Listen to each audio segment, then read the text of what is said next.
మళ్ళీ ఒకసారి స్టార్ట్ చేయండి. అందరికీ వందనం చెప్పండి. ప్రభు నామమున కూడి వచ్చినటువంటి మీ అందరికీ ప్రత్యేకమైనటువంటి వందనములు తెలియజేసుకోవచ్చు. ఇక పునరుద్ధాన దినంలో మనల్ని సజీవులుగా ప్రవేశపెట్టినందుకు దేవాదేవునికి అనేకమైనటువంటి ಸ್ತುతులు ಚೆಲ್ಲಿಂಚುಕೋవచ్చు. ಕ್ರಿಸ್ತೇಸುನ ಹೆಸರಿನಲ್ಲಿ ನಿಮ್ಮೆಲ್ಲರಿಗೆ ಹೃದಯಪೂರ್ವಕಂగా ವಂದನೆ ಹೇಳ್ತಿದ್ದೇನೆ. ದೇವರು ಕೊಟ್ಟಂಥ ಅವಕಾಶಕ್ಕಾಗಿ ನಿಮ್ಮೆಲ್ಲರಿಗೆ ವಂದನೆ ಹಾಗೂ ದೇವರಿಗೆ ಕೂಡ ಕೃತಜ್ಞತೆ ಹೇಳ್ತಿದ್ದೀನಿ. ఇవాళ ఈ యొక్క ప్రత్యేకమైనటువంటి రోజు ఏంటి? ఈ యొక్క రోజు యొక్క ప్రత్యేకత, వాట్ ఇస్ టుడే స్పెషల్? ಈ ದಿನಕ್ಕೆ, ಈ ದಿವಸಕ್ಕೆ ಸ್ಪೆಷಲ್ ಆಗಿರ್ತಕ್ಕಂಥದ್ದು ಮಹತ್ವ ಏನಾಗಿದೆ తెలిసినోడు చెప్పొచ్చు. ಯಾರಿಗಾದ್ರೂ ಗೊತ್ತಿದ್ದೆ ಅವರು ಹೇಳಬೇಕು. Yes, very good. ಇವತ್ತು ಟುಡೇ ಈಸ್ ಫ್ರೆಂಡ್ಶಿಪ್ ಡೇ. ಗೆಳೆಯರ ದಿನಗಳ. So we should celebrate as Jesus Christ is our eternal friend. ನಾವೆಲ್ಲರೂ ಒಂದು ಗೆಳೆಯರಾಗಿದ್ದು ಯೇಸು ಕ್ರಿಸ್ತನ ನಾಮದಲ್ಲಿ ನಾವೆಲ್ಲರೂ ಒಂದಾಗಿ ಒಂದು ಫ್ರೆಂಡ್ಶಿಪ್ ಅನ್ನು ನಾವು ಜರುಗಿಸಿಕೊಳ್ಳಬೇಕು. కాబట్టి ఆ యొక్క ఫ్రెండ్షిప్ డేలో ఆయన మన పట్ల ఏం చేశాడనేటువంటి విషయాలు కొన్ని బైబిల్ ద్వారా తెలుసుకున్నాం. ದೇವರು ಈ ಸ್ನೇಹಿತರ ವಿಷಯದಲ್ಲಿ ದೇವರು ಬೈಬಲ್ನಲ್ಲಿ ಏನು ಹೇಳಿದ್ರು ಸಂಪೂರ್ಣವಾಗಿ ಇವತ್ತು ನಾವು ತಿಳ್ಕೊಳ್ಳೋಣ. పరిశుద్ధ గ్రంథము నుంచి సత్యవేదలింద యోహాను సువార్త, యోహాను రాసినటువంటి సువార్త, యోహాను సువార్త 15వ అధ్యాయంలో 15ನೇ అధ్యాయದಲ್ಲಿ 11వ వచనం నుంచి కొన్ని వచనాలు చూద్దాం. 11వ వచనం 11. నీ యందు నా సంతోషము ఉండవలెననియు మీ సంతోషము పరిపూర్ణము కావాలనియు ఈ సంగతులు మీతో చెప్పుచున్నాను. 12. నేను మిమ్మల్ని ప్రేమించిన ప్రకారము మీరొకరినొకడు ప్రేమింపవలెనంటే నా ఆజ్ఞ. 13. తన స్నేహితుని కొరకు తన ప్రాణము పెట్టువాని కంటే ఎక్కువగా ప్రేమ గలవాడెవడనూ లేడు. దేవుడి వాక్యమును దీవించుగాక.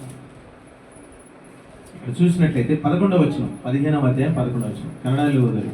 యోహాను సువార్త 15ನೇ ಅಧ್ಯಾಯ 11ರಿಂದ ಸ್ವಲ್ಪ ಓದಿಕೊಳ್ಳ್ರಿ.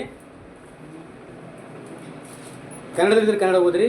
ನನ್ನಲ್ಲಿರುವ ಆನಂದವು ನಿಮ್ಮಲ್ಲಿಯೂ ಇರಬೇಕೆಂತಲೂ ನಿಮ್ಮ ಆನಂದವು ಪರಿಪೂರ್ಣವಾಗಬೇಕೆಂತಲೂ ಇದನ್ನೆಲ್ಲ ನಿಮಗೆ ಹೇಳಿದ್ದೇನೆ. ನಾನು ನಿಮ್ಮನ್ನು ಪ್ರೀತಿಸಿದ ಮೇರೆಗೆ ನೀವು ಒಬ್ಬರನ್ನೊಬ್ಬರು ಪ್ರೀತಿಸಬೇಕೆಂಬುದೇ ನಾನು ಕೊಡುವ ಆಜ್ಞೆಯಾಗಿದೆ. ಪ್ರಾಣವನ್ನೇ ಸ್ನೇಹಿತರಿಗೋಸ್ಕರ ಕೊಡುವ ಪ್ರೀತಿಗಿಂತ ಹೆಚ್ಚಿನ ಪ್ರೀತಿಯು ಯಾವುದೂ ಇಲ್ಲ. 14వ వచనం చివరగా, నేను మీకు ఆజ్ఞాపించు వాటిని చేసిన ఎడల మీరు నా స్నేహితులై ఉందురు. ನಾವು ನಿಮಗೆ ಅಗ್ಗೆ ಹೇಳಿದ ಹಾಗೆ ಅದು ನೀವು ಸಂಪೂರ್ಣವಾಗಿ ಮಾಡಿದರೆ ನನಗೆ ನೀವು ಸ್ನೇಹಿತರಾಗಿದ್ದೀರಿ ಅಂತ ಯೇಸು ಪ್ರಭು ಹೇಳ್ತಿದ್ದಾರೆ. కాబట్టి యేసుక్రీస్తు ప్రభు వారు చెప్తున్నటువంటి మాటలు మనం అర్థం చేసుకున్నట్లయితే, యేసుక్రీస్తున మాటలు ಒಂದು ವೇಳೆ ನಾವು ಅರ್ಥ ಮಾಡಿಕೊಂಡಿದ್ರೆ ఆయన మనకి కొన్ని ఆజ్ఞాపిస్తున్నాడు. ದೇವರು ನಮಗೆ ಸ್ವಲ್ಪ ಆಜ್ಞೆಗಳು ತಿಳಿಸ್ತಾ ಇದ್ದಾರೆ. ఆ ఆజ్ఞలను మనం తెలుసుకున్నట్లయితే ఆయనకి ప్రియ స్నేహితులుగా మనం ఉండగలం. ಆತನ ಮಾತಿಗೆ ನಾವು ಬೆಲೆ ಕೊಟ್ಟರೆ, ಆತನ ಆಜ್ಞೆಗಳಿಗೆ ನಾವು ತಿಳ್ಕೊಂಡ್ರೆ ನಾವು ದೇವರಿಗೆ ನಂಬಿದವರಾಗಿರ್ತೇವೆ. కాబట్టి ఆయన యొక్క ఆజ్ఞలు, కట్టడలు, విధులు, శాసనములు, ಆತ ಹೇಳ್ತಕ್ಕಂಥ ಆಜ್ಞೆಗಳು, ಆತ ಮಾಡ್ತಕ್ಕಂಥ ಯಾವುದಾದ್ರ ಹೇಳಿದರೋ ಅದು ಶಾಶ್ವತವಾಗಿರುವುದು. వాటిని అనుసరించినట్లయితే మనకు అనేకమైనటువంటి దీవెనల ఆశీర్వాదాలు పొందుకునేటటువంటి వారముగా ఉన్నాం. ಅದು ಸಂಪೂರ್ಣವಾಗಿ ಯೇಸು ಕ್ರಿಸ್ತನ ಮಾತಿಗೆ ನಾವು ಬೆಲೆ ಕೊಟ್ಟು ಅದರ ಹಾಗೆ ಮಾಡಿದರೆ ನಾವು ಸಂಪೂರ್ಣವಾಗಿ ದೇವರ ಬಳಿತವರು. ఒక వివాహం జరుగుతుంది అనుకోండి, ಒಂದು ಮದುವೆ ಕಾರ್ಯ ಜరుగుತ್ತೆ ತಿಳ್ಕೊಳ್ಳ್ರಿ. ఆ వివాహానికి వెళ్ళినటువంటి వాళ్ళు, ಆ ಮದುವೆಗೆ ಹೋಗಿದಂತ ಜನರು కేవలం పెళ్లి కూతురు చూసి వచ్చేస్తే సరిపోద్దా? అక్కడ మదుವೆ మಗಳು మదుವೆ మగನಿಗೆ ನೋಡಿ ಬಂದ್ರೆ సరి బీಳುತ್ತదా? కానీ దానికంటే ప్రాముఖ్యంగా అక్కడ ఏర్పాటు చేసినటువంటి విందు, ఆ యొక్క విందులో మనం పాల్గొన్నట్లయితే మనకి సంతోషం. ಅಲ್ಲಿ ಬೆಲೆ ಉಳ್ಳದೇನು ಅಂದ್ರೆ ಅಲ್ಲಿ ಮಾಡ್ತಕ್ಕಂಥ ಪ್ರತಿಯೊಂದು ಬಹಳಷ್ಟು ವಿలువವಾಗಿದೆ. ಹೆಚ್ಚಾಗಿ ನೋಡ್ಬೇಕಾದ್ರೆ ಮಾಡ್ತಕ್ಕಂಥ ಆಹಾರವನ್ನು ಸಹ ನಾವು ಭೋಜನ ಮಾಡಿದ್ರೆ ತಿಳಿದು ಬರ್ತದೆ. కానీ దేవుడు మనకి ఈ లోకంలో శరీరానికి సంబంధించిన ఆహారం కానీ మనకి ఆత్మీయమైనటువంటి ఆహారం దయచేసేటటువంటి దేవుడిగా ఉన్నాడు. మన దేవుడైతే మనము ಶಾರೀರಿಕಂగా ಊಟ ಮಾಡ್ತಕ್ಕಂಥದ್ದು ಒಂತ ಆಗಿದ್ರೆ ಇನ್ನು ಆತ್ಮದ ಆಹಾರವನ್ನು ದೇವರು ಸಿದ್ಧ ಮಾಡಿದರು. ఆ ఆత్మీయమైనటువంటి ఆహారమే పరిశుద్ధ గ్రంథంలోని వాక్యం. ಆತ್ಮ ಆಹಾರ ಅನ್ನುವಂಥದ್ದೇ ಸತ್ಯವೇದನೆ ಹೇಳ್ತಕ್ಕಂಥ ಮಾತುಗಳು.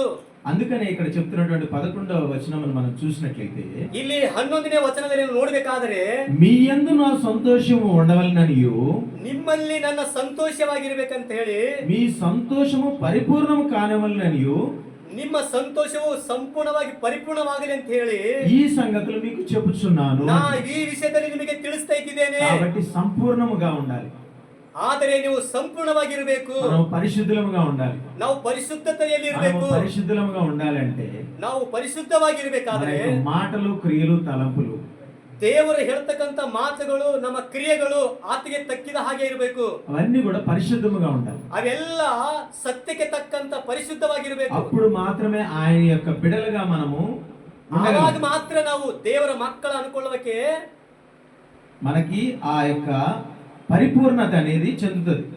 ಅವಾಗೆ ನಮಗ ಅದು ಸಂಪೂರ್ಣವಾಗಿ ಸಿಗುತ್ತದೆ. 12వ వచనం చూసినట్లయితే, 12 ವಾಕ್ಯದಲ್ಲಿ ನೋಡ್ಬೇಕಾದ್ರೆ, నేను మిమ్మల్ని ప్రేమించిన ప్రకారము ನಾನು ನಿಮಗೆ ಪ್ರೀತಿ ಮಾಡಿದ ಹಾಗೆ మీరొకరికొకడు ప్రేమింపవలెనని ನೀವು ಒಕ್ಕರಿನೊಕ್ಕರು ಪ್ರೀತಿ ಮಾಡಿಕೊಳ್ಳಬೇಕು. ఇదియే నా ఆజ్ఞ. ಇದು ನಂದೊಂದು ಆಜ್ಞೆಯಾಗಿದ್ದಿದೆ.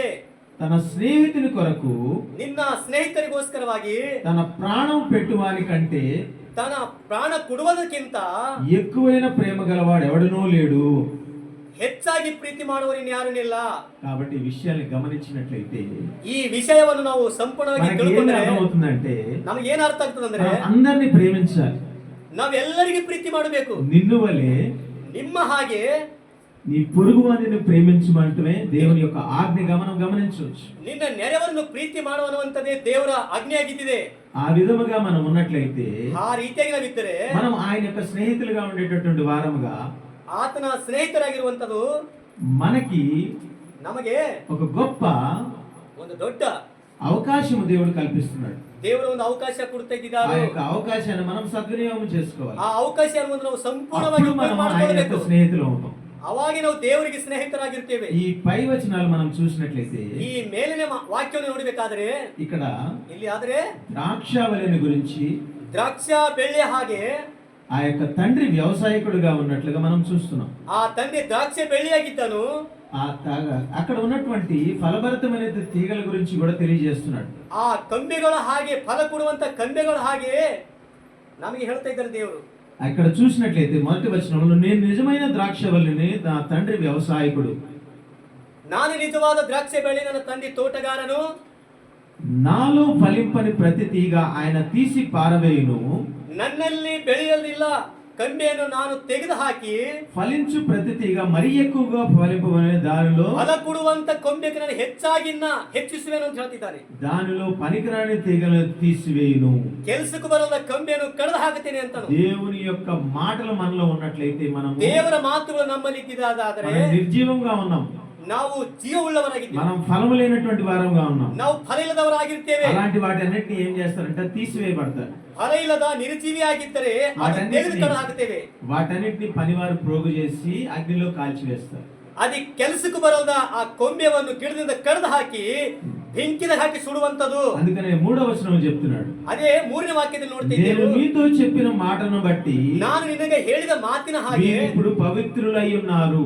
ನೀವು ಈಗ ಪವಿತ್ರವಾಗಿದ್ದೀರಿ. కాబట్టి మనం పవిత్రముగా ఉండాలి అని దేవుడు తెలియజేస్తున్నాడు. ಆದ್ರೆ ದೇವರು ನಮಗೆ ಪವಿತ್ರವಾಗಿರ್ಬೇಕಂತ నా ಹೇಳ್ತಿದ್ದಾರೆ. యందు నిలిచియుండుడి, ನನ್ನಲ್ಲಿ ನೀವು ನಿಂತಿದ್ದಾದರೆ నీ యందు నేనును నిలిచియుందును. ನಿಮ್ಮಲ್ಲಿ ನಾನು ನಿಂತುಕೊಳ್ಳುತ್ತೇನೆ ಅಂತಾನೆ. తీగ ద్రాక్షవల్లి వేలే నిలిచి ఉంటేనే కానీ తనంతట తానే ఎలాగో ఫలింపదో, ಕೊಮ್ಮೆ ಗಿಡಕ್ಕ ಹತ್ತಿಕೊಳ್ಳಿರ್ಲಾರ್ದಾಗ ಅಂದ್ರೆ ತನಕ ತಾನೇ ಹೇಗೆ ಬೆಳೆಲಾರ್ದಾಗ ಇರ್ತದೋ అలాగే ಅದರ ಹಾಗೆ నా యందు నిలిచి ఉంటేనే గాని మీరు ఫలింపరు. ನನ್ನಲ್ಲಿ ನಿಲ್ಲದ ಹೋದರೆ ನೀವು ಆಗಲಾರಿರಿ. కాబట్టి ಆದರೆ మనం గమనించాల్సినటువంటి ముఖ్యమైనటువంటి విషయం ఏంటంటే, ನಾವು ಇಲ್ಲಿ ಗಮನ ಮಾಡಕಂತ ಮುಖ್ಯವಾದ దేవునితో ಮಾತು, మనం అంటు కట్టబడి ఉండాలి. ನಾವು ದೇವರ ಮಾತಿಗೆ ಹತ್ತುಕೊಳ್ಳವರಾಗಿರಬೇಕು. అప్పుడే మనం ఫలభరితంగా ఉంటాం. ನಾವು ಅವಾಗೆ ಫಲವ ಕೊಡುವರಾಗಿರ್ತೇವೆ. లేనట్లయితే ಇಲ್ಲದಿದ್ದರೆ మనం ఫలభరితంగా ఉండం. ನಾವು ಫಲ ఆయన ಕೊಡಲಾರ್ದಂತವರಾಗ. యొక్క మాటలు మనము అంగీకరించినట్లయితే, ಆತನ ಮಾತುಗಳು ಅಂಗೀಕಾರ ಮಾಡಿದ್ರೆ, ఆయన ఆజ్ఞలు మనం గైకొన్నట్లయితే ಆತನ ಆಜ್ಞೆಗಳು ನಾವು మన జీవితంలో ఎలాంటి ఫలభరితమైన జీవితం ఉండదు. ಆತನ ಆಜ್ಞೆಗಳು ಇಲ್ಲದೆ ಹೋದರೆ ನಮಗೆ ಜೀವನದಲ್ಲಿ ಸಂತೋಷ ಇಲ್ಲದ ಹಾಗಿರ್ತೇವೆ. కాబట్టి ಆದರೆ ఆయన యొక్క మాటలను మనం అనుసరించినట్లయితే ಆತನ ಮಾತಿನ ಹಾಗೆ ನಾವು ನಡೆದರೆ మనకి దీవెనలు, దీవెనಗಳು, మనకు ఆశీర్వాదాలు, మనకు మేలులు, ನಮಗೆ ಮೇಲಾಗುತ್ತದೆ. ఇవన్నీ కూడా దేవుడు మనకు దయచేసేటటువంటి ಇವೆಲ್ಲ ನಮಗೆ ದೇವರು ಕೊಡುತ್ತಿದ್ದಾರೆ. ఇవన్నీ కూడా ಇವೆಲ್ಲವೂ కేవలము ಆದರೆ మనము బైబిల్లో ఉన్నటువంటి ప్రతి ఒక్క మాటని స్వీకరించి అంగీకరించి వాటిని గైకొనాలి అనేటటువంటి విషయాన్ని తెలియజేస్తున్నారు. ಬೈಬಲ್ನಲ್ಲಿ ಪರಿಶುದ್ಧ ಗ್ರಂಥದಲ್ಲಿ ಇರ್ತಕ್ಕಂಥ ಪ್ರತಿ ಮಾತುಗಳೆಲ್ಲ ನಾವು ಸ್ವೀಕಾರ ಮಾಡಿಕೊಂಡು ಅಂಗೀಕಾರ ಮಾಡಿಕೊಳ್ಳುವರಾಗಿರಬೇಕು. అందుకని ಆದರೆ మనతో ఆయన ఒక నిబంధన తెలియజేస్తున్నాడు. ಆತನು ನಮ್ಮ ನಮ್ಮ ನಮ್ಮ ಕಡೆ ಒಂದು ನಿಬಂಧನ ಮಾಡಿದ್ದಾನೆ.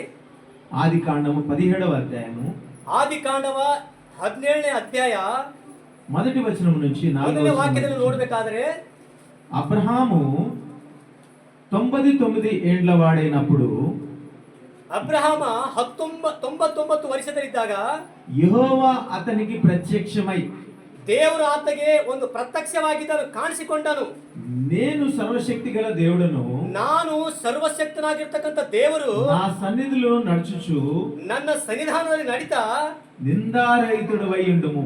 ಯಾವುದು ಪಾಪ ಇಲ್ಲದವನಾಗಿದ್ದು నాకును నీకును మధ్య ನನ್ನ ನಿನ್ನ ಮಧ್ಯದಲ್ಲಿ నా నిబంధనను నిలిపించి ನನ್ನ ನಿಬಂಧನೆಯ ಹತ್ರ ನಿಲ್ಲಿಸಿ నిన్ను అత్యధికముగా వృద్ధి పొందించునని ನಿನಗ ಉನ್ನತನ ಸ್ಥಾಯಿದಲ್ಲಿ ನಿನಗೆ ನಿಂದಿರಿಸ್ತೇನೆ ಅಂತ ಹೇಳಿ అతనితో చెప్పాను. ಅಬ್ರಹಾಮಗ ದೇವರು ಹೇಳಿದರು. ఎప్పుడు చెప్తున్నాడు? ಈಗ ಹೇಳ್ತಿದ್ದಾರು, నిందారహితముగా ఉంటే, ಎಲ್ಲ ನಮ್ಮ ಮನುಷ್ಯರು ಯಾವುದೂ ಒಂದು ಕಕ್ಷೆ ಭೇದ ಇಲ್ಲದಾಗಿ ನಿಷ್ಕಲಂಕವಾಗಿರ್ತಕ್ಕಂಥದ್ದು. ఆ మాటను విన్నప్పుడు ಆ ಮಾತು ಕೇಳಿದಾಗ అబ్రహాము ಸಾಗಿಲಪಡಿ ఉండగా ದೇವರ ಮುಂದೆ ಬಿದ್ದು సాగిలపడి ఉండగా దేవుడు అతనితో మాట్లాడి ದೇವರು ಆತಗೆ ಮಾತಾಡಿ, ఇదిగో నేను నియమించిన నా నిబంధన ನಾನು ನಿನಗೋಸ್ಕರವಾಗಿ ನೇಮನ ಮಾಡತಕ್ಕಂತ నీతో చేసి ఉన్నాను. ನಿಬಂಧನ ಮಾಡಿ ಇಟ್ಟಿದ್ದೇನೆ. నీవు అనేక జనములకు తండ్రి వగుదువు. ನೀವು ಅನೇಕ ಜನರಿಗೆ ನೀವು ತಂದೆಯಾಗಿರ್ತೀರಿ ಅಂತ.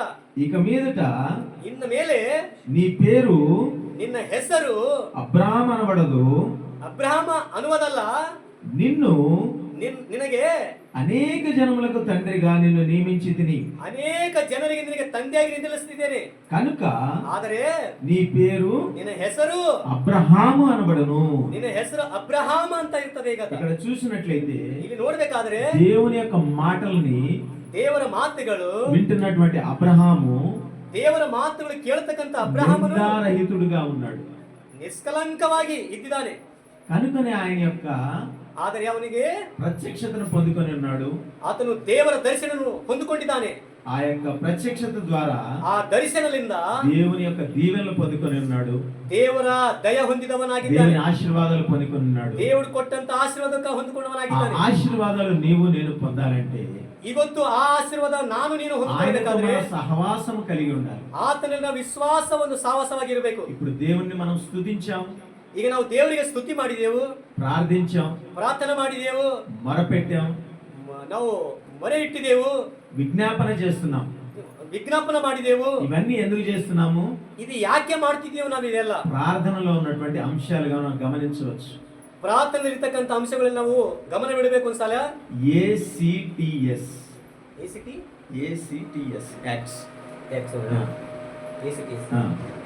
ACTS అనేటువంటి ఇంగ్లీష్ అక్షరాల ద్వారా మనకి దేవుని యొక్క వాక్యాన్ని ఏ విధంగా ప్రార్థన చేయాలనేటువంటిది మనం గమనించవచ్చు. ACTS అనే ಈ ಮಾತಿನಲ್ಲಿ ನಾವು ಅರ್ಥ ನೋಡ್ಕೋಬೇಕಾದ್ರೆ ಇಂಗ್ಲಿಷ್ ಪದ ಇದು. ಆದರೆ A for adoration అంటే స్తుతి యాగంలో చెల్లించడం, ದೇವರಿಗೆ ಸಂಪೂರ್ಣವಾಗಿ ಆತಗೆ ನಾವು ಸಮರ್ಪಣೆ ಮಾಡ್ಕೊಳ್ಳೋದು. ఆ తర్వాత సి ಅಂದರೆ కన్ఫెషన్, అంటే మన యొక్క ప్రతి ఒక్క పాపాన్ని ఒప్పుకుంటాం. ಕನ್ಫೆಷನ್ ಅಂದ್ರೆ ನಾವು ಒಪ್ಪಿಕೊಳ್ಳಬೇಕು, ನಮ್ಮಲ್ಲಿ ಆಗ್ತಕ್ಕಂತ ಬಲಹೀನತೆಯನ್ನು ಒಪ್ಪಿಕೊಳ್ಳಬೇಕು. ప్రతి ఒక్క పాపమును, దోషమును, అతిక్రమమును ఆయన సన్నిధానంలో, ఆయన శిలువ రక్తములో మనం కడిగించుకో. ನಮ್ಮಲ್ಲಿ ಆಗ್ತಕ್ಕಂತ ಯಾವುದಾದ್ರೂ ಕನ್ಫೆಸ್ ದೇವರ ಬಳಿ ನಾವು ಹೇಳ್ಕೊಳ್ಬೇಕು. అప్పుడు మనం పరిశుద్ధులం అవుతాం. ಅವಾಗ ನಾವು ಪರಿಶುದ್ಧತೆ ಅನ್ನುವಂಥದ್ದು ಹೊಂದಿಕೊಳ್ಳುತ್ತೇವೆ. అదే యేసుక్రీస్తుని ప్రభువుగా అంగీకరించడం అనేటువంటి మాటల్ని ప్రభువు మరి రోమియోలకు రాసినటువంటి పత్రికలో సహోదరుల ద్వారా విన్నాం. ಆಮೇಲೆ ಈ ಮಾತಿನ ನೋಡಿದ್ದೇವೆ ಸೇವಕರಿಂದ. ರೋಮಿಲ ರಾಸಿನ ಪತ್ರಿಕೆ ಮೊದಲ 8ನೇ ಅಧ್ಯಾಯದಲ್ಲಿ ನೋಡ್ತಾ ಇದ್ದೇವೆ. మన యొక్క ప్రతి ఒక్క పాపమును మనం నోటితో ఒప్పుకోవాలి. ನಮ್ಮ ಹೃದಯದಲ್ಲಿ ಇರ್ತಕ್ಕಂಥ ಪಾಪಗಳನ್ನು ಬಾಯಿಗೆ ಒಪ್ಪಿಕೊಳ್ಳಬೇಕಂತ. అప్పుడు మాత్రమే ఆయన మనల్ని అంగీకరించేటటువంటి దేవుడు. ಯಾವಾಗಾದ್ರೂ ಒಳಗಿದ್ದಿನ ಮಾತು ತುಟಿಯಲ್ಲಿ ಬರ್ತದೋ ಅವಾಗ ದೇವರು ನಮಗೆ ಸ್ವೀಕಾರ ಮಾಡ್ತಾರಂತ. అప్పుడు మనకి దీవెనలు ఆశీర్వాదాలు. ಅವಾಗ ದೇವರ ಆಶೀರ್ವಾದ దీవెనಗಳು ನಮಗೆ ಬರ್ತಾ ಇದ್ದಿದೆ. ఇప్పుడు మనం ఇంట్లో వంట చేస్తున్నాం అనుకోండి, ನಾವು ಮನೆಯಲ್ಲಿ ಒಂದು ವೇಳೆ ಅಡಿಗೆ ಮಾಡ್ತಿದ್ದಾಗ ఆ పాత్రను శుభ్రంగా కడిగిన తర్వాత వంట చేస్తామా, పాడుగా అట్లాగే ఉన్న దాన్ని వంట చేస్తామా? ಹಲ್ಲೆಲೂಯಾ. ಆ ಪಾತ್ರೆ ಅನ್ನುವಂಥದ್ದು ನಾವು ಯಾವುದಾದ್ರೂ ಅಡಿಗೆ ಮಾಡ್ತಿದ್ದೇವೋ ಅದು ಮೊದಲು ತೊಳೆದು ಆಮೇಲೆ ನಾವು ಅಡಿಗೆ ಮಾಡುವವರಾಗಿರ್ತೇವೆ. స్త్రీలు చెప్పాలి ఆ విషయం. ಹೆಣ್ಣು ಮಕ್ಕಳು ಈ ಬಗ್ಗೆ ಇದರ ಬಗ್ಗೆ ಹೇಳಬೇಕು. ಮೊದಲು మొత్తం శుభ్రం చేసి ಮೊದಲು ಅದಕ್ಕೆ ಒಳ್ಳೆದಿಂದ ತೊಳೆದು చేయి పెట్టి మళ్ళీ అంతా టచ్ చేసిన తర్వాత ಅದಕ್ಕೆ ಸಂಪೂರ್ಣವಾಗಿ ತೊಳೆದು ಅದಕ್ಕೆ ಚಲೋ ಮಾಡಿ ಕೈ ಇಟ್ಟಿ ಅದ್ರ ಮೇಲೆ ಚೆಕ್ ಮಾಡಿದ ಮೇಲೆ అడిగి ಮಾಡ್ತಾರೆ ಅವರಲ್ಲ, ಅದಕ್ಕೆ ಮುಟ್ಟಿ ಎಲ್ಲ ನೋಡಿ. ఆ విధంగానే దేవుడు కూడా మనల్ని పరిశీలించి పరిశోధించేటటువంటి దేవుడుగా అబ్రహాము 75 సంవత్సరముల వయసులో ఆయనకి వాగ్దానం చేశాడు. ఆమేన్. హల్లెలూయా. హల్లెలూయా. అబ్రహాము యొక్క వయసు దేవుడు వాగ్దానం చేసినప్పుడు 75 సంవత్సరాలు. ಅಬ್ರಹಾಮಿಗೆ ದೇವರು ವಾಗ್ದಾನ ಮಾಡಿದಾಗ 75 ವರ್ಷ ಅಬ್ರಹಾಮಿಗೆ ಇದ್ದಿದೆ. ఇప్పుడు చూసినట్లయితే ಇವಾಗ ನೋಡ್ಬೇಕಾದ್ರೆ అబ్రహాము యొక్క వయసు ఎంత? ಇವತ್ತು ಇಲ್ಲಿ ನೋಡ್ಬೇಕು, ಈ ವಾಕ್ಯದ ಭಾಗದಲ್ಲಿ ನೋಡ್ಬೇಕಾದ್ರೆ ಇವತ್ತು ಆತನ ವಯಸ್ಸು ಎಷ್ಟು? చెప్పండి. Very good. 99 సంవత్సరాల వయసు. 99 ವರ್ಷ. అంటే మధ్యలో ఎంత గ్యాప్ ఉందమ్మా? ಎಷ್ಟು ಗ್ಯಾಪ್ ಆಗಿದೆ ನೋಡ್ರಿ. 24 సంవత్సరాల గ్యాప్ ఉంది. 24 ವರ್ಷ ಈ ಮಧ್ಯದಲ್ಲಿ 75 99ನೇ ವರ್ಷದಲ್ಲಿ ನೋಡ್ಬೇಕಾದ್ರೆ ಗ್ಯಾಪ್ 25 ವರ್ಷ. కానీ ಆದ್ರೆ అబ్రహాం ఎప్పుడు కూడా దేవుని మీద సనుక్కోలేదు. ಅಬ್ರಹಾಂ ಯಾವಾಗಲೂ ದೇವರ ಮ್ಯಾಗ ಒಂದು ನಿಂದೆ ಹೇಳಿಲ್ಲ. ಯಾವಾಗಲೂ ఎప్పుడు కోపపడలేదు, ಯಾವಾಗಲೂ ದೇವರಿಗೆ ಕೋಪ ಮಾಡಿಲ್ಲ, ఎప్పుడు దూషించలేదు, ದೇವರಿಗೆ ದೋಷಣೆ ಹಚ್ಚಿಲ್ಲ, దేవుని తృణీకరించలేదు, ದೇವರಿಗೆ ತಿರಸ್ಕಾರ ಮಾಡಿಲ್ಲ. కానీ ಆದರೆ దేవుణ్ణి ఎప్పుడు స్తుతిస్తూ గణపరుస్తూ కీర్తిస్తూ ಯಾವಾಗಲೂ ದೇವರಿಗೆ ಸ್ತುತಿ ಹೇಳುತ್ತವನೇ ಆಗಿದ್ದಾನೆ ಆತನು. ఆయన బలిపీఠమును కట్టి దేవునికి ప్రార్థనలు అర్పించినట్లుగా, బలులు అర్పించినట్లుగా మనం పరిశుద్ధ గ్రంథంలో మొదటి వ్యక్తిగా అబ్రహామును చూడగలం. ಬಲಿ ಮಾಡ್ತಕ್ಕಂಥ ಸ್ಥಳ ವೇದಿಕದಲ್ಲಿ ಆತಗೆ ದೇವರಿಗೆ ಸ್ತುತಿ ಮಾಡಿ ಬಲಿ ಮಾಡ್ತಕ್ಕಂಥ ದೇವರಿಗೆ ನಂಬಿಕೆ ಆಗಿದ್ದಂತ ಅಬ್ರಹಾಮನು తన ఏకైక కుమారుడు 25 సంవత్సరాల తర్వాత పుట్టినటువంటి ఇస్సాకును కూడా బలి ఇవ్వడానికి సిద్ధపడినటువంటి అబ్రహాం 100 ವರ್ಷದಲ್ಲಿ మగనిಗೆ బలి కొడತಕ್ಕಂಥ మనసాగిద్దిದೆ అబ్రహామంದು. 25 సంవత్సరాల తర్వాత పుట్టిన కొడుకుని ఎవరైనా బలిగా ఇవ్వడానికి అంగీకరించగలరా? 25 ವರ್ಷ వెయిట్ చేసిన తర్వాత ದೇವರು ವಾಗ್ದಾನ ಮಾಡಿದ ಮೇಲೆ 25 ವರ್ಷದ ಮೇಲೆ ಮಗ ಕೊಟ್ಟಿದಾಗೆ ಬಲಿ ಕೊಡ್ತಾ ಇದ್ದಾನು ದೇವರಿಗೆ. మనం ఊహించలేనటువంటి విషయం.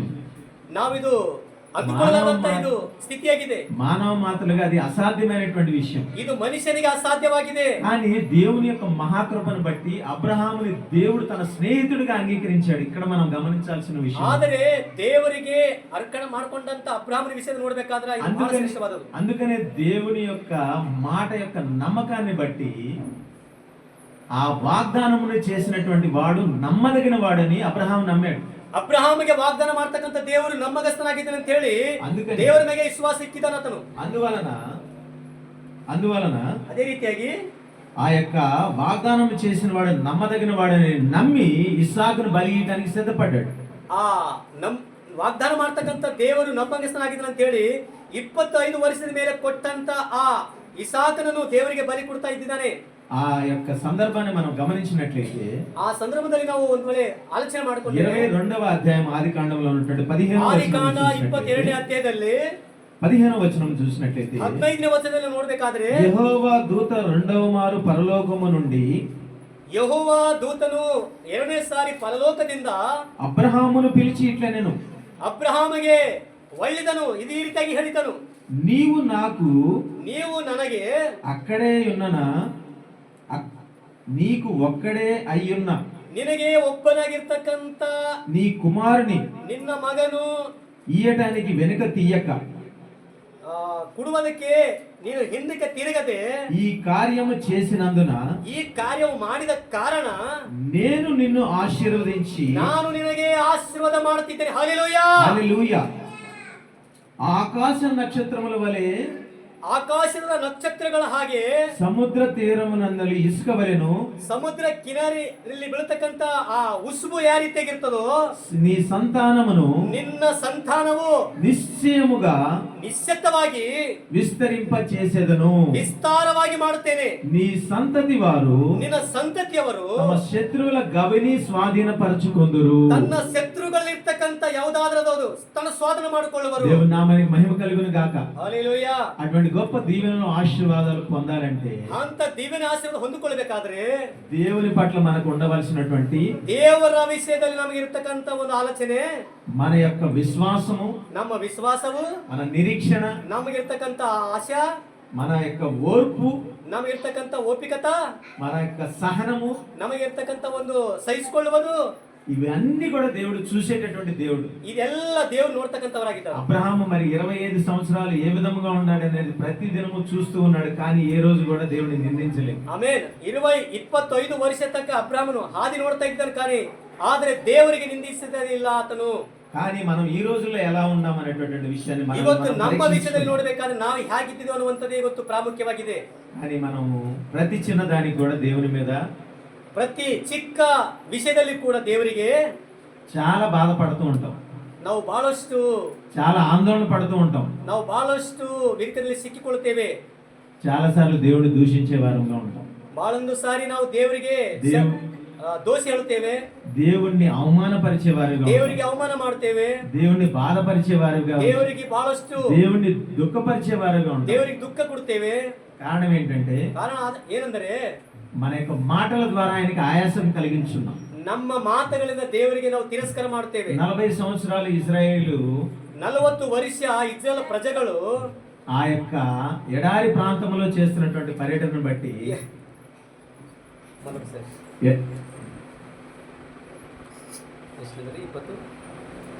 22ನೇ ಅಧ್ಯಾಯ 15, 16, 17 ಓದಿ.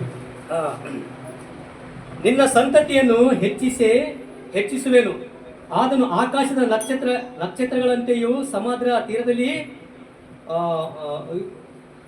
ತೀರದಲ್ಲಿರುವ ಉಸುಬಿನಂತೆಯೂ ಅಸಂಖ್ಯವಾಗಿ ಮಾಡುವೆನು. ಅವರ ಶತ್ರುಗಳನ್ನು ಪಟ್ಟಣಗಳನ್ನು ಸ್ವಾಧೀನ ಮಾಡಿಕೊಳ್ಳುವವರು. ನೀನು ನನ್ನ ಮಾತನ್ನು ಕೇಳಿದರಿಂದ ಭೂಮಿಯಲ್ಲೆಲ್ಲ ಜನಾಂಗಗಳಿಗೂ ನಿನ್ನ ಸಂತತಿಯ ಮೂಲಕ ఆశీర్వాద ఉంటూ ఆగువదు. ఆమేన్. దేవుడి వాక్యమును దీవించును గాక. గమనించినట్లయితే ఇలాంటి గొప్ప దీవెనలు ఆశీర్వాదాలు ఎందుకు ఉన్నాయంటే దేవుని యొక్క మాటని ఆ యొక్క అబ్రహాము ఎప్పుడు కూడా విడిచిపోకుండా ఆయన నమ్ముకొని ఉన్నాడు కాబట్టి రెండవసారి ప్రత్యక్షమయ్యాడు. 99 సంవత్సరాలప్పుడు ఒకసారి ప్రత్యక్షమయ్యాడు. కుమారుని అనుగ్రహించిన తర్వాత సంవత్సరంలో ప్రత్యక్షమైనటువంటి విషయాన్ని మనం గమనించవచ్చు. ದೇವರು ಅಬ್ರಹಾಮನಿಗೆ 2 ಸಾರಿ ದರ್ಶನ ಮಾಡಿದಾರು. ಒಂದು ಸಾರಿ ಮಗ ಆಜ್ಞೆ ಮಾಡಿದಾರು, ನಿನಗೆ ಮಗ ಕೊಡ್ತೀನಿ ಅಂತೇಳಿ. ಮಗ ಹುಟ್ಟಿದ ಮೇಲೆ ಮತ್ತೊಂದು ಸಾರಿ ದರ್ಶನ ಕೊಟ್ಟಿದ್ದಾರೆ ಯೇಸು ದೇವರು. ఈ విధంగా మనం గమనించినట్లయితే ಇದೇ ರೀತಿಯಾಗಿ ನಾವು ಆಲೋಚನೆ ಮಾಡಿದ್ರೆ ఇశ్రాయేలు ಇದೇ ರೀತಿಯಾಗಿ ಇಸ್ರಾಯೇಲ್ ಪ್ರಜೆಗಳು ఎడారిలో చేస్తున్నటువంటి 40 సంవత్సరాల ప్రయాణంలో ಆ ಅಡವಿಯ ವೈರಣದಲ್ಲಿ ಪ್ರಯಾಣ ಮಾಡುತ್ತಿದ್ದಾಗ ಅವರು ప్రతి విషయానికి దేవుణ్ణి ఆయాసపరిచి దుఃఖపరిచినట్లుగా మనం చూడొచ్చు. ಪ್ರತಿ ವಿಷಯದಲ್ಲಿ ಅವರು ದೇವರಿಗೆ ದುಃಖ ಕೊಟ್ಟವರಾಗಿದ್ದರು. వారు ప్రతి ఒక్క విషయంలో ఆయనకు వేదన కలిగించారు. ದೇವರಿಗೆ ಪ್ರತಿಯೊಂದು ವಿಷಯದಲ್ಲಿ ದೇವರಿಗೆ ಒಂದು ನಿಂದೆಯನ್ನ ಮಾಡಿದ್ದಾರೆ ಅವರು. ఆ విధంగా చేయటం వలన వారు ఎవ్వరు కూడా ఆ యొక్క ప్రామిస్డ్ ల్యాండ్ లో అంటే ఆ వాగ్దానం చేయబడినటువంటి కనాన దేశంలో ప్రవేశించలేదు. ಆ ರೀತಿಯಾಗಿ ಅವರು ಜೀವನ ಮಾಡಿದ ಕಾರಣ ಅವರು ದೇವರು ಆಣೆ ಮಾಡಿದಂತ ಸ್ಥಳಕ್ಕೆ ಸೇರ್ಲಾರಕ್ಕೆ ಹೋಗಿದ್ದಾರೆ. ಅವರು దేవదూతలు తింటున్నటువంటి మన్నాని వారికి అనుగ్రహించాడు. ಆಕಾಶದಿಂದ ಮನ್ಯವನ್ನು ಸುರಿಸಿ ಅವರಿಗೆ ಊಟ ಮಾಡಿಸಿದರು ದೇವರು. అది దేవదూతలు తినే ఆహారం.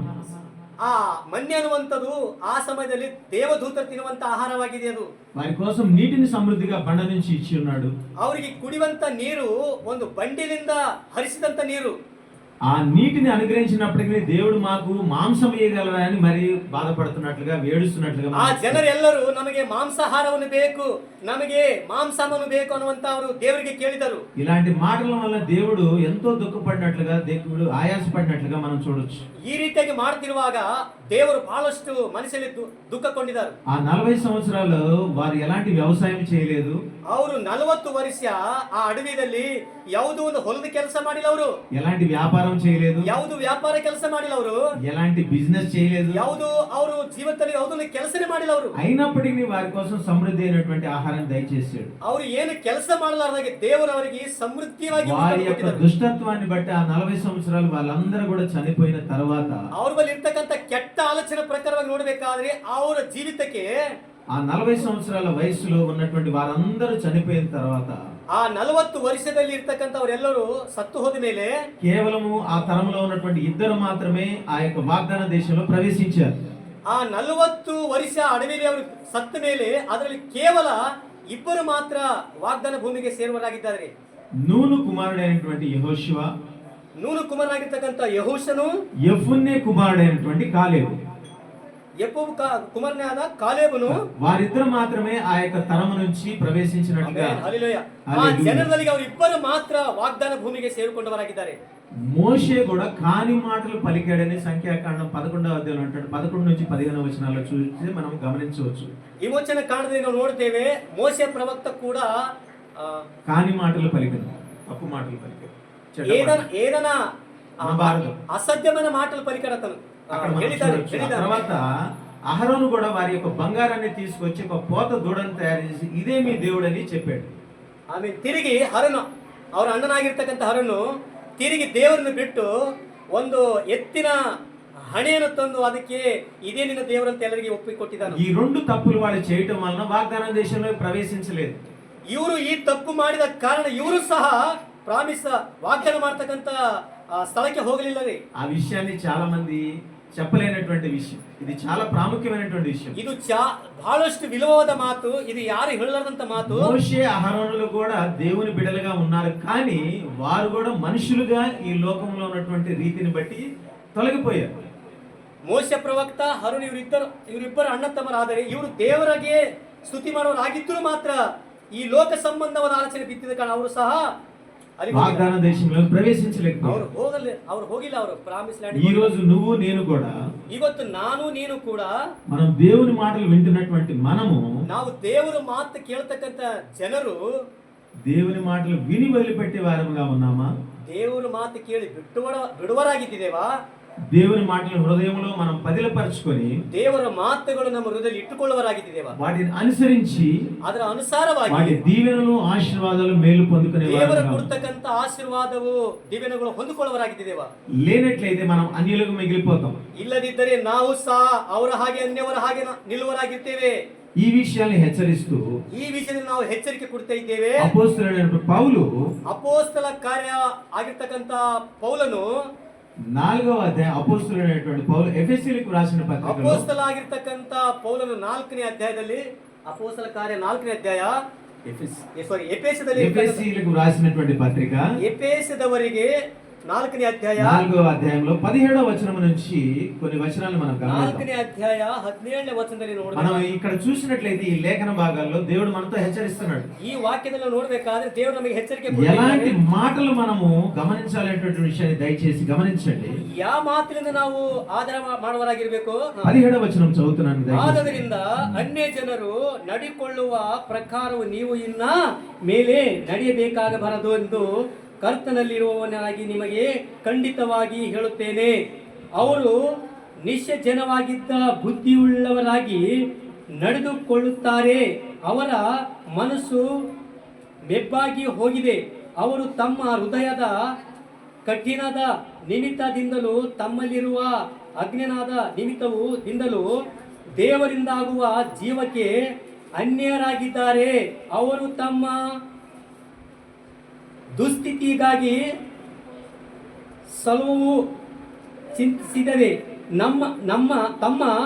ತಮ್ಮನ್ನು ಬಡತನಕ್ಕೆ ಒಪ್ಪಿಸಿಕೊಟ್ಟು ಎಲ್ಲ ವಿಷಯದ ಅಶುದ್ಧ ಕೃತ್ಯಗಳನ್ನು ಅತ್ಯಶಯದಿಂದ ನಡೆಸುವರಾಗಿದ್ದಾರೆ.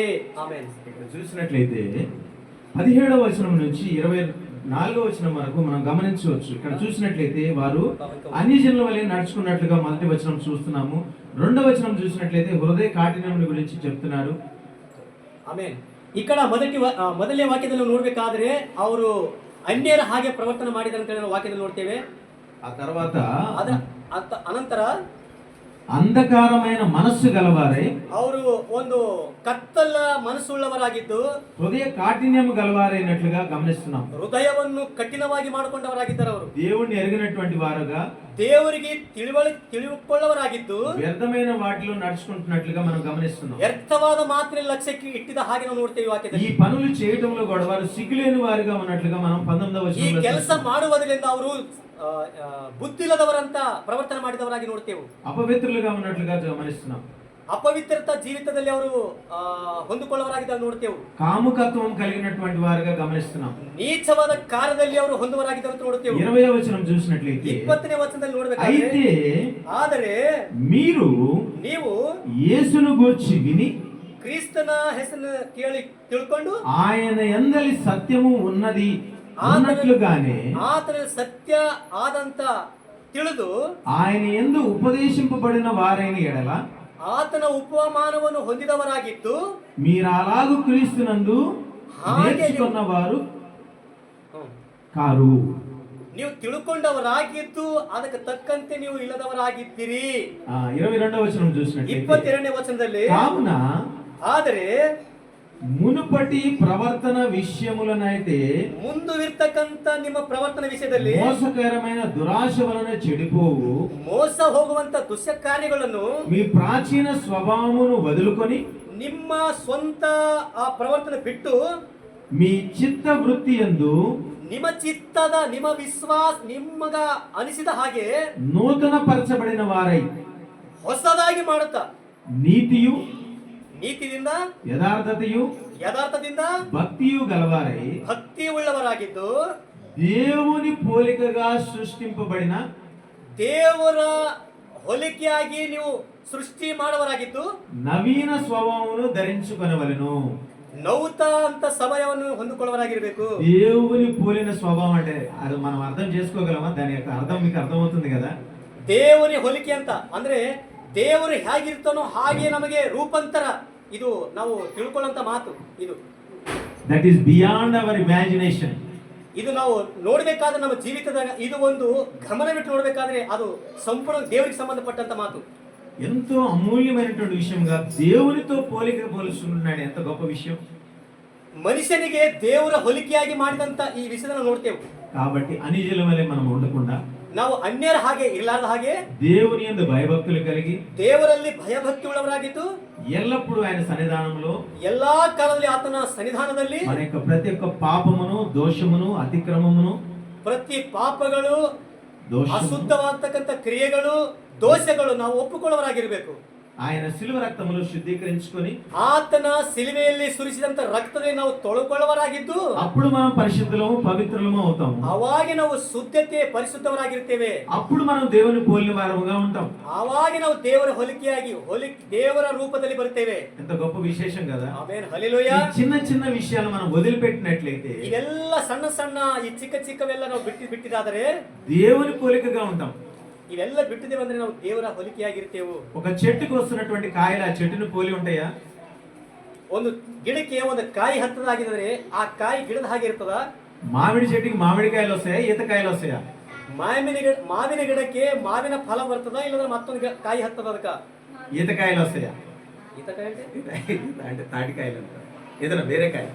ఓకే ताड़ी का फल ಓಕೆ ऐसा ಓಕೆ नारियल को ताड़ी का फल नहीं आता ऐसा. ಅಚ್ಚಾ ಅಚ್ಚಾ. ಒಂದು ವೇಳೆ ಮಾವಿನ ಗಿಡಕ್ಕೆ ಮಾವಿನ ಹಣ್ಣು ಬರಲಾದ್ರೆ ಸಿಂಧೆಕಾಯಿ ಹತ್ತವೇನು?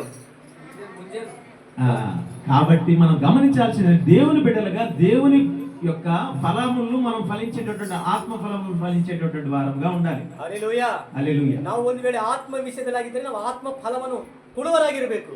ఆ విధముగా ఉన్నట్లయితే ಹಾಗಿದ್ದರೆ దేవునిలో నిలిచి ఉండటం ద్వారా ದೇವರಲ್ಲಿ ನಿಂತುವುದರ ಕಾರಣ దేవుడు మనకి స్నేహితుడిగా ఉన్నట్లుగా ದೇವರು ನಮಗ ಗೆಳೆಯರಾಗಿರ್ತಾರೆ, ನಮಗೆ దేవుని ಸ್ನೇಹಿತರಾಗಿರ್ತಾರೆ. యొక్క ఆజ్ఞలు మనం అనుసరించే వారంగా, ನಾವು ದೇವರ ಆಜ್ಞೆಗಳನ್ನು దేవుని యొక్క ಅನುಸರಿಸುವವರಾಗಿದ್ದು, ప్రియబిడలముగా, ದೇವರ ಪ್ರೀತಿ ಮಕ್ಕಳಾಗಿದ್ದು మనము దీవెనల ఆశీర్వాదాలు పొందుకుంటాం. ನಾವು దీవెన ಆಶೀರ್ವಾದಗಳು ಹೊಂದಿಕೊಳ್ಳುವರಾಗಿರ್ತೇವೆ. అందుకని ಅಂದ್ರೆ దేవుని వాక్యాన్ని మన హృదయంలో సమృద్ధిగా నివసించుకోవాలి. ದೇವರ ವಾಕ್ಯ ಅನ್ನುವಂಥದ್ದು ನಮ್ಮ ಹೃದಯದಲ್ಲಿ ಸಂಪೂರ್ಣವಾಗಿ ಇಟ್ಟುಕೊಳ್ಬೇಕು. అప్పుడు మనకి దీవెనలు ఆశీర్వాదాలు మేలు ఉంటాయి. ಆಮೇಲೆ ಅವಾಗ ನಮಗೆ దీవెన ಆಶೀರ್ವಾದಗಳು ಇರ್ತವೆ. చివరిగా ఒక చిన్న మాటను చదువుకొని ಅಂತ್ಯದಲ್ಲಿ ಒಂದು ಚಿಕ್ಕದೊಂದು ಮಾತು ಹೇಳ್ತೀನಿ. ఇదే ఎఫెసీ పత్రికలో ఉన్నటువంటి 5వ అధ్యాయము 15వ వచనం నుంచి చూద్దాం. ಓಕೆ, ಇದೇ ಎಫೆಸದವರಿಗೆ ಬರೆದ 5వ ಪತ್ರಿಕೆ 5ನೇ అధ్యాయము ಅಧ್ಯಾಯ 15వ వచనం నుంచి ಆದ 20వ ಕಾರಣ ನೀವು ನಡೆದುಕೊಳ್ಳುವರ ರೀತಿಯನ್ನು ಕುರಿತು ಚೆನ್ನಾಗಿ ನೋಡಿಕೊಳ್ಳಿರಿ. ಜ್ಞಾನವಿಲ್ಲದವರಾಗಿದ್ದೇ ಜ್ಞಾನವಂತರಾಗಿರಿ. ಈ ದಿನಗಳು ಕೆಟ್ಟವುಗಳಾಗಿವೆ. ಆದ್ದರಿಂದ ಕಾಲವನ್ನು ಸುಮ್ಮನೆ ಕಳೆಯದೆ ಅದನ್ನು ಬೆಲೆ ಉಳ್ಳದೆಂದು ಉಪಯೋಗಿಸಿಕೊಳ್ಳಿರಿ. ಮತ್ತು ಬುದ್ಧಿಹೀನರಾಗಿ ನಡೆಯದೆ ಕರ್ತನ ಚಿತ್ತವೇನೆಂಬುದನ್ನು ವಿಚಾರಿಸಿ ತಿಳಿದವರಾಗಿರ್ರಿ. ಮದ್ಯಪಾನವನ್ನು ಮಾಡಿ ಮತ್ತರಾಗಬೇಡಿರಿ, ಆದ್ದರಿಂದ ಪಟ್ಟಿಗತನವು ಹುಟ್ಟುತ್ತದೆ. ಆದರೆ ಪವಿತ್ರಾತ್ಮ ಭರಿತವರಾಗಿದ್ದು ಕೀರ್ತನೆಗಳಿಂದಲೂ ಆತ್ಮ ಸಂಬಂಧನವಾದ ಪದಗಳಿಂದಲೂ ಒಬ್ಬರಿಗೊಬ್ಬರು ಮಾತಾಡಿಕೊಳ್ಳುತ್ತಾ ನಿಮ್ಮ ಹೃದಯಗಳಲ್ಲಿ ಕರ್ತನಿಗೆ ಗಮನ ಮಾಡುತ್ತಾ ಕೀರ್ತನೆ ಹಾಡುತ್ತಾ ಯಾವಾಗಲೂ ಎಲ್ಲ ಕಾರ್ಯಗಳಿಗೋಸ್ಕರ ನಮ್ಮ ಕರ್ತನಾದ ಯೇಸು ಕ್ರಿಸ್ತನ ಹೆಸರಿನಲ್ಲಿ ತಂದೆಯಾದ ದೇವರಿಗೆ ಸ್ತೋತ್ರ ಮಾಡುತ್ತಾ ಕ್ರಿಸ್ತನಿಗೆ ಭಯಪಡುವರಾಗಿದ್ದು ಒಬ್ಬರು వినయముള്ളవరాగి నడుచుకొల్లిరి. ఆమేన్. ఆమేన్. దేవునికి మహిమ కలుగును గాక. దేవునికి మహిమ ఆగలి. మరి ఒకసారి చివరిగా నేను తెలుగులో చదువుతున్నాను, దయచేసి గమనించండి. 15వ వచనం నుంచి, దినములు చెడ్డవి కనుక మీరు సమయమును పోనీయక సద్వినియోగం చేసుకోవచ్చు. దినాలు ఏ విధంగా ఉన్నాయి? చెడ్డవిగా ఉన్నాయి. ఎక్కడ చూసినా కానీ భయంకరమైనటువంటి పాప పంకిలమైనటువంటి విషయాలు, ఎక్కడ చూసినా యాక్సిడెంట్లు, ఎక్కడ చూసినా యుద్ధాలు, ఎక్కడ చూసినా కరువులు కాటకాలు. ఇప్పుడే చెప్పారు బ్రదర్, హాస్పిటల్స్, భయంకరమైనటువంటి రోగాలు, ఇవన్నీ కూడా ఏంటి? చివరి దినాలకి కారణం.